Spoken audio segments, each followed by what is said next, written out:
it seems to me, you know, whether it's the, you know, the former head of the civil service, Dominic Cummings, the Prime Minister's former Prime Minister's former chief advisor, and pretty much everyone else has basically been lining up to say, oh, it was Matt Hancock, he was the problem, not us. It was always him, scientific advisors and the others. Today he has said that his concerns weren't taken seriously until the very end of February 2020, that he tried to get a COBRA meeting before then, that he was trying to wake up Whitehall to the threat of COVID and insisted that his health department wasn't under par and it wasn't a mess. His quotes, not mine. Do you think there is an attempt to basically go, blame him? He's the guy to blame. Everyone hates him already. Let's blame him and we'll all get off scot-free. Well, it seems absolutely like that, Julia. Yes, scapegoating is an old-fashioned game that politicians play and civil servants play. And if somebody is already down in public esteem, then what better way of dealing with your defence other than scapegoating that person? So although I haven't got much time for Matt Hancock on a number of grounds, I think that he's being picked on and he's being used as a cover-up for all the failings that there were amongst officials in the Department of Health. I mean, let's talk about just the fact that they had an internal inquiry into what to do in a pandemic, which was called Operation Cygnus.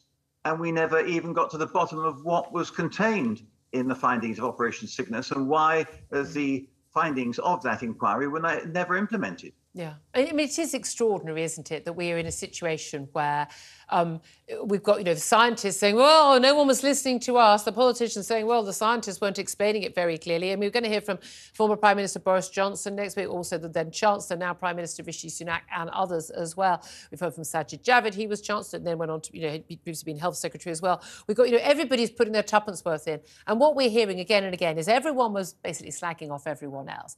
No one really knew what they were doing. They were running around like headless chickens. But what we do know really is also they were taking it all seriously. They were planning to follow our pandemic plan, which we'd had for years, which didn't include the word lockdown. Why? Because no one had even discussed it, because it was such an incredibly stupid thing to do, because the cost of lockdown would be far greater than any benefits. Because, as was explained to us repeatedly by people like Sir Chris Whitty and Sir Patrick Vallance at the time, back in early 2020, you can't stop a virus. When we were told to lock down in March 2020, they said very clearly this is about flattening the curve, this sombrero. Basically, it was so not everybody was getting ill at the same time and our hospitals could cope. That was what we were doing. We were then supposed to come out 3 weeks later, many, many months later, in fact, 2 years later, before we got back to any semblance of proper normality on a regular basis where we could actually plan our lives and live a bit more normally. That was all thrown up in the air because Dominic Cummings chatted with Professor Neil Ferguson of Imperial College about his completely nonsense, I mean, absolute nonsense computer model, after all his other nonsense computer models had proven to be massively wrong over the years about every other disease that posed a threat to us. And suddenly he ran into Boris Johnson and said, we need to lock down. And then everyone went along with it, against everything they'd ever said. Now, there seems to be remarkably little discussion at the COVID inquiry about this.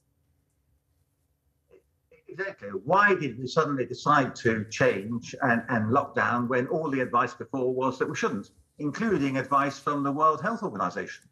And although the inquiry has said that it's not within the scope of the inquiry to look at the causes of this and whether the virus began in a laboratory in Wuhan, that I would have thought was very relevant to the issue as to whether the Chinese-controlled World Health Organization decided to change the rules and order a lockdown, because if it did change the rules in that way, then that would have been a justification for covering up what had happened in Wuhan. Yeah.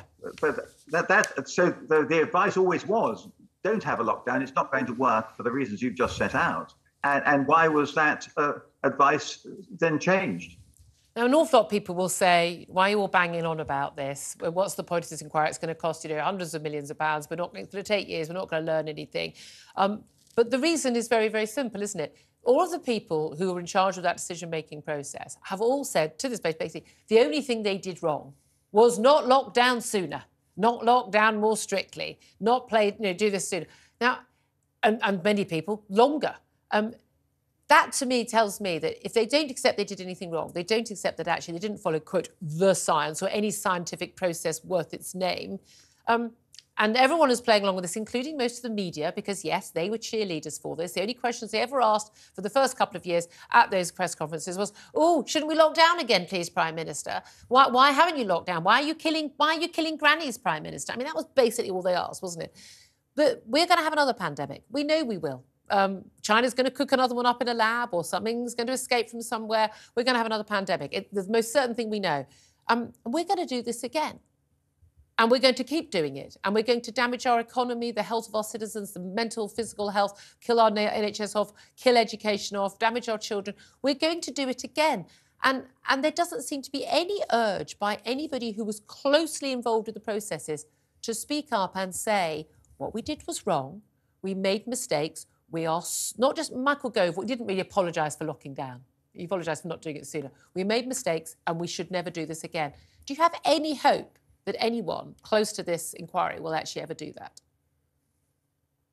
Yeah, I wish I did have some hope, but I don't really, because I can remember 1996 when we had the BSE crisis. Yeah.